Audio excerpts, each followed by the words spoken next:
Fandoms tend to ruin things. And a way fandoms like to ruin things is with hype. And extreme hype, to be exact. It's just a thing that happens. They almost sabotage their own thing that they are a fan of in certain ways. And there's no better time to talk about that than now with one of the most anticipated indie games of recent years, Silksong. They're not going to be the only fandom I talk about today, but it's the most recent. This is not an attack on the game itself. It looks like the art style looks good. I'm sure it's a good Metroidvania game that these developers put a lot into and a lot of care into. This is not about the game. It's about the fans. Now, this goes along with a lot of fans for a lot of things, but the thing I see often in Nintendo Directs, when people are either talking about a post or the comments on said Directs live, and then I turn off the chat because it's fucking annoying and they go by too fast anyway, is that people beg for specific games. And if those specific games are not shown in a Nintendo Direct or some, with other franchises, with, PlayStation State of Play and stuff like that, if those games are not talked about, said fans will think that the entire show is shit because they didn't get their one thing. And Silksong fans were these fans. Let me tell you what. Every goddamn Nintendo Direct, big AAA Nintendo Direct, Nintendo Directs for specific games, the indie developer, like the indie showcase or the partner showcase, all of these always had something about Silksong. Somebody was always talking about it. There's a TikTok video that I run into. There is comments on these videos. There's comments on Facebook and Threads and probably Twitter. I delete my Twitter because fuck that place. Everywhere. And because I've seen these kind of fans overhyping and being annoying about the game that they like and plastering it everywhere, an asshole like me who do things out of spite completely gets disinterested from the game. I have no desire to play it. Maybe in the future when the hype dies down. There are certain things I'd like to join in with the hype. And there's certain franchises that I will get day one of whatever they put out, or at least try to. But from an outsider looking in, when I'm, waiting to see what kind of presentation Nintendo is giving, with it being, a new Zelda, Mario, Metroid, Star Fox, or like third-party stuff that they are gonna be showing, maybe some cool stuff that's like surprises me. It's like, hey, that looks like a thing that I would like. And every goddamn time I saw there's no Silksong, where's Silksong? And then we got people putting on their clown masks right before, like, we're totally gonna get Silksong, right? Silksong. We're totally gonna get it, right? Silksong. This is the time when we get it. And then it kind of feels like a shadow drop from the developers. There's like, hey, by the way, we're releasing it, and now it's here. Which, like, good on them. Like, they just announced, hey, we're making this game. And then once the development was done, it's like, hey, by the way, we're releasing this game. Like, I can respect that out from the developers. But then the game finally gets released, and now fans think that the price point is too low. Too low. It's too fucking low, and they think it's like an attack on the AAA industry or whatever the fuck. This game could have totally been sold for a full price. $20 is way too low for this amazing game of the year. It's going to be every category game. Whenever somebody talks about a game and then they immediately say, hey, this is going to be the game of the year, I detach.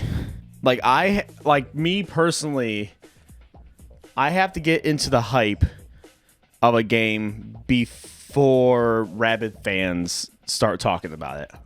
I play Expedition 33 because it was recommended and people were talking about it. There were some people saying that it was their personal game of the year, which is fine. But I was aware of the game's existence prior to the talks that got so big around it. But if I just found out about Expedition 33, or I was not really interested. Like, maybe. And then I saw how the fandom talked about it. I might have not tried it out. Too much hype ruins things for people like me who get annoyed when they're trying to enjoy whatever content that is, getting fed to them naturally, and all we hear is very specific shit. Or when we talk about, games that they like, well, this is going to be game of the year, and if it's not game of the year, then the entire reward show is a fucking sham. Which it is. It is a sham, but not because they didn't choose your game.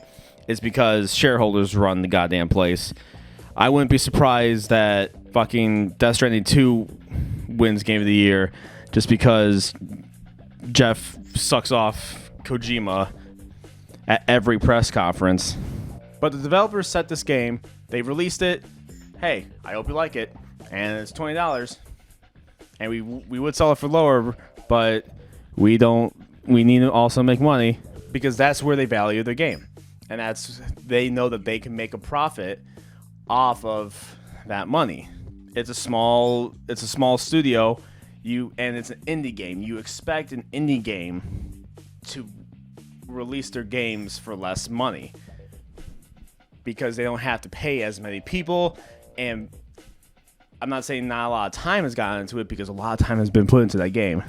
I'm not going to say that, but the resources when it comes to computing power, probably not as much as, let's say, Spider-Man. And with the amount of people who worked on it, probably costs more to develop than Silksong.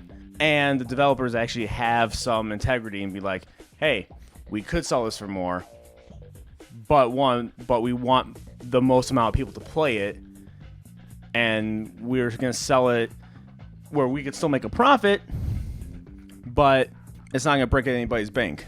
I don't know why anybody thought it was going to be a crazy amount of money. Indie games don't cost as much as indie games. What the fuck did I just say? Indie games don't cost as much as AAA games. So thinking that the AAA scene is going to be scared because this game that you deem as the best game of all time is only $20, fucking Nintendo and Ubisoft and EA is shaking in their boots. I'm not saying I like AAA's business practices. What I'm saying is Silksong fans is the thing that I'm thinking about right now because of the rabid fans over this game. I know most people are just like, hey, I was interested in this game. It came out. I'm playing it. It's cool. I'm having fun. Cool. Have your fun. You know what? I might play it someday. It looks like a good Metroidvania game. But also don't be like the kind of asshole who's like shits on the game even though you've never played the game before, never seen anything about the game before, just because you're tired of the hype. Just ignore the game and talk shit about the fans. I'm all about talking shit about rabid fan bases. Like, I'm glad the Silksong fans enjoy their game. It's not a Kingdom Hearts 3 situation where the hype killed their own game, where, Kingdom Hearts 3 was supposed to be the second coming of Christ, but it would just happen to be a good game, but it wasn't good enough, so fans shat on it, even though, for me, Kingdom Hearts 3 is like probably my favorite Kingdom Hearts, especially when it comes to game mechanics and level design. Like, it combines 1 and 2 and the other games amazingly. But the fact that the hype killed Kingdom Hearts 3's initial release, when it comes to people reviewing it, at least the loud fans reviewing it, is another example of why fandoms and the hype that fandoms give to certain things, especially games in this case, is a bad thing.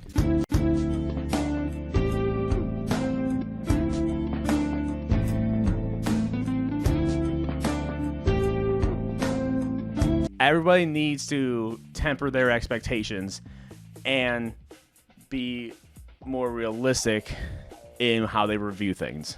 Silksong fans are way too praising because of the hype that they felt. Kingdom Hearts fans were way too hateful because of the hype that they felt coming up to Kingdom Hearts 3. These are two completely different ends of the spectrum, and they are both not great for said fandoms or said games. If Silksong wins some sort of award at the Game Awards, again, I don't give a fuck about the Game Awards. I just care about the trailers that will pop up during the Game Awards. But we've talked about that. We've talked about it. Stop it. Me. Not you, me. Stop it. If it is nominated for anything, I'm sure it will win something. Even just like best 2D platformer. Unless they have a Metroidvania category, which they won't. Or like best 2D action adventure game is probably going to be the category. And I'm sure it'll be nominated for some other like out there stuff. Maybe music, because I haven't heard the music of the game, but it looks like a game that would have good music. It's going to win something. Don't get mad if your favorite game isn't going to win Game of the Year. Like, apparently Silksong is a top contender according to its fans. Expedition 33 is up there, and Donkey Kong Bonanza is up there. 3 vastly different games. I'll give you that. And I wouldn't be surprised if any of them won. Probably out of those 3, I'd probably be the most surprised that Silksong won, because an indie game winning the Game of the Year is kind of fucking unheard of. But when first-person shooters have won multiple years, I really don't have that much respect for the Game Awards. So, again, it really doesn't matter. But I just know that Silksong fans will blow a fucking gasket when it doesn't win something. If it doesn't win something. Because that's what fans of games like this do. Any sort of criticism, any sort of anything that is not 100% praise on the product will be scrutinized. And the people will be sought after and castrated. That seems to be the case. So just calm down is what I'm saying. Just calm your expectations. Be happy that your thing came out. So yeah, that's the message of this video. Just calm the fuck down. Like, if you want people to play your game, just be like, hey, I like this game. It does these things good. And if you like Metroidvania style games, or want to give them a try, I think Silksong is a good jumping point for you. I think it would be good if you like the style of games. You should try it out. It's gonna win Game of the Year. If it doesn't, then everybody sucks, and I hate everybody. If you trash on this game, then I hate you and your entire life, and I'm gonna dox you, and I'm gonna send death threats to your family just because you didn't like the game. Like, Jesus fucking Christ, people. Fuck. Silksong fans haven't gotten that bad. That was an extreme case. But some fans of things do get that bad. So don't do that. And Silksong is the thing that I'm talking about because that's the thing that is on my mind. Because that's the new release. And I need to get those clicks. Now, I could say this is rage baiting, but these are my honest thoughts. And I'm just using Silksong as a vehicle to send out these thoughts. Enjoy your game, but just come back down to earth when it comes to talking about it. If you like this video, give it a thumbs up if you want to see more from me. Subscribe if you want to see even more. Check out the links down below. And until next time, bye.